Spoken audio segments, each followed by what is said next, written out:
তৃণমূল হটাও, তৃণমূল হটাও, বিজেপি জিন্দাবাদ,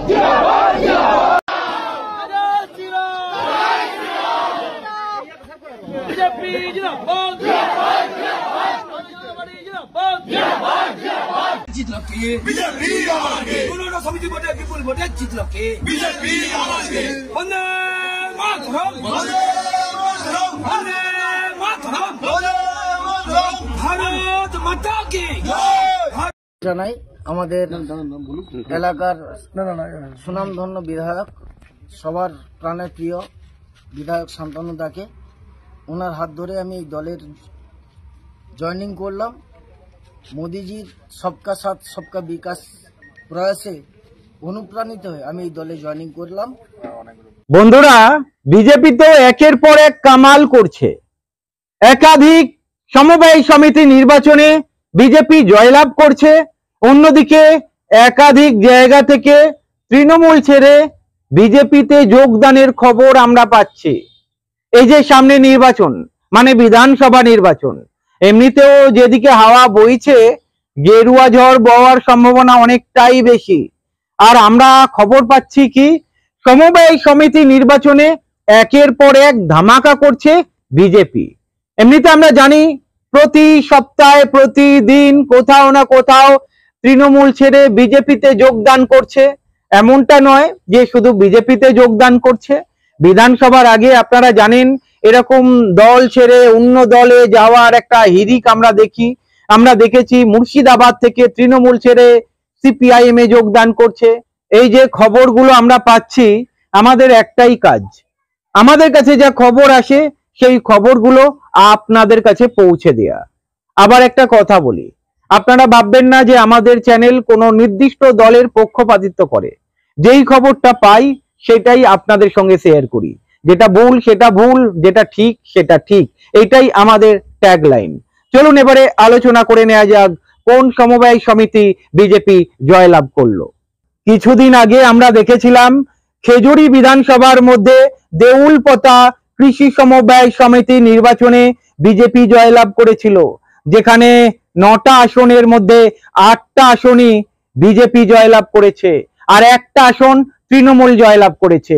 আবার গতকাল গাইঘাটা বিধানসভার মধ্যে বিজেপি ঝড় তুলেছে। সেখানে যে সমবায় সমিতি নির্বাচন হয়েছে, তৃণমূলকে একদম ধুয়ে মুছে সাফ করে দিয়েছে। পাঁচপোতা গোপালপুর কৃষি সমবায় সমিতি নির্বাচনে বিজেপি 12টা আসনের মধ্যে 12টা আসনেই জয়লাভ করেছে। 10 বছর এখানে নির্বাচন হয়নি, তৃণমূলের আন্ডারেই ছিল। এই 10 বছর পরে তৃণমূল হাতছাড়া করলো এই সমবায় সমিতি নির্বাচনটা, এবারে বিজেপির দখলে এসেছে। আমরা দেখছি একাধিক এই সমবায় সমিতি নির্বাচনে মেদিনীপুর বলুন বা বিভিন্ন জায়গায় সেখানে বিজেপির আধিক্য বাড়ছে। সমবায় সমিতি নির্বাচনগুলো তৃণমূলের হাত থেকে কোথাও সিপিআইএম ছিনিয়ে নিচ্ছে, কোথাও বিজেপি ছিনিয়ে নিচ্ছে। মানে কি তৃণমূলের খারাপ দিন চলে এসেছে? এবারে কি তৃণমূলের পতন? সেটা 2026-এই প্রমাণ হবে। চলুন এবারে একটু অন্য খবরে যাই। আমরা দেখেছি বিভিন্ন সময় বিজেপিতে যোগদানের খবর আমাদের কাছে এসেছে। জানাই আমাদের এলাকার সুনামধন্য বিধায়ক, সবার প্রাণের প্রিয় বিধায়ক শান্তনু দাকে, ওনার হাত ধরে আমি এই দলের জয়েনিং করলাম। মোদিজির সবকা সাথ সবকা বিকাশ প্রয়াসে অনুপ্রাণিত হয়ে আমি এই দলে জয়েনিং করলাম,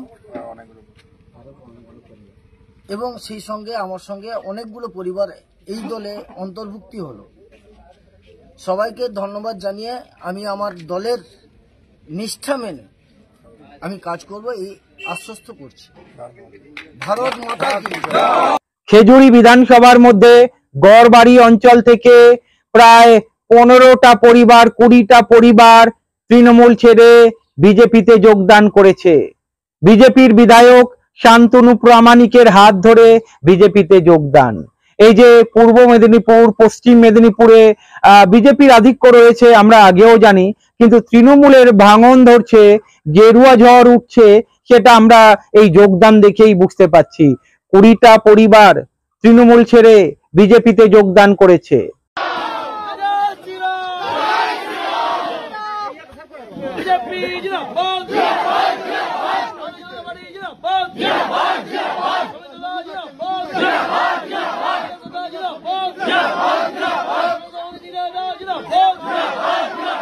भारत माता की भारत माता की वंदे वंदे এই যে দেখলেন পাণ্ডবেশ্বরে 25 জন যুবক তৃণমূল ছেড়ে বিজেপিতে যোগদান করলো জিতেন্দ্র তিওয়ারির হাত ধরে। বিভিন্ন জায়গা থেকে আমরা অলরেডি দেখেছি যে জলপাইগুড়ির বিভিন্ন জায়গা থেকে বিজেপিতে যোগদানের হিড়িক বাড়ছে।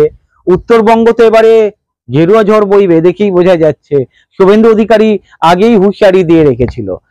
তবে দেখা যাক না আগামী দিনে কি হয়, সত্যি গেরুয়া ঝড় বইবে কিনা, এই কথাগুলো শুভেন্দু অধিকারী যেগুলো বলেছেন সেই কথাগুলো মিলে যায় কিনা। তবে হাওয়া কিন্তু বিজেপির দিকে রয়েছে। আমরা যখন দেখছি বিভিন্ন দিক থেকে বিজেপিতে যোগদানের হিড়িক বাড়ছে, এবং যদি আপনাদের একটা সমীক্ষা দেখাই, আপনাদের নিশ্চয়ই দেখাবো আগামী ভিডিওতে, সেখানে দেখতে পাবেন এবারে পূর্ব মেদিনীপুরে ঝড় তুলতে চলেছে বিজেপি। শুধু পূর্ব মেদিনীপুর নয়, পশ্চিম মেদিনীপুর, পূর্ব মেদিনীপুর, হুগলি, আপনারা দেখবেন নদিয়া জেলা, আপনারা উত্তরবঙ্গে দেখে নেবেন গেরুয়া ঝড় বইছে। এই যে আমরা দেখতে পাচ্ছি বিভিন্ন দিকে সমবায় সমিতি নির্বাচনগুলোতে বিজেপি জয়লাভ করছে। বিভিন্ন দিক থেকে বিজেপিতে যোগদানের খবর আসছে, বিভিন্ন বিধানসভা কেন্দ্র থেকে, বিশেষ করে উত্তরবঙ্গ এবং মেদিনীপুরে ঝড় তুলছে। নদিয়া জেলা বাদ নেই, নদিয়া জেলাতেও এবারে যা অনুমান করা হচ্ছে 17টা বিধানসভার মধ্যে 11টার বেশি বিধানসভা বিজেপি নিজের পকেটে ঢোকাতে পারে। এবং শুভেন্দু অধিকারী যে কথাটা বলেছিলেন যে উত্তরবঙ্গে 54টা আসন পাবেন, উত্তরবঙ্গ থেকে 54টা আসন যদি নাও পায়, বিজেপি কিন্তু কম করে হলেও 40-42টা আসন শুধু উত্তরবঙ্গ থেকেই নিজেদের পকেটে ঢোকাবে। নদিয়া জেলা থেকে 11টার বেশি, পূর্ব মেদিনীপুর, পশ্চিম মেদিনীপুরে ধামাকা হয়তো একটা আপনারা দেখবেন। বিজেপি হয়তো এবারে সরকার উল্টে দিতে পারে। আমি জানি না সরকার উল্টাতে পারবে কিনা, হাওয়া কিন্তু এই দিকেই বইছে। আর হিন্দুরা যেভাবে এক হচ্ছে, বলা যেতে পারে এবারে তৃণমূল পানি পাচ্ছে না, নাজেহাল, তৃণমূলকে নাজেহাল করে ছাড়ছে। দেখা যাক কি হয়।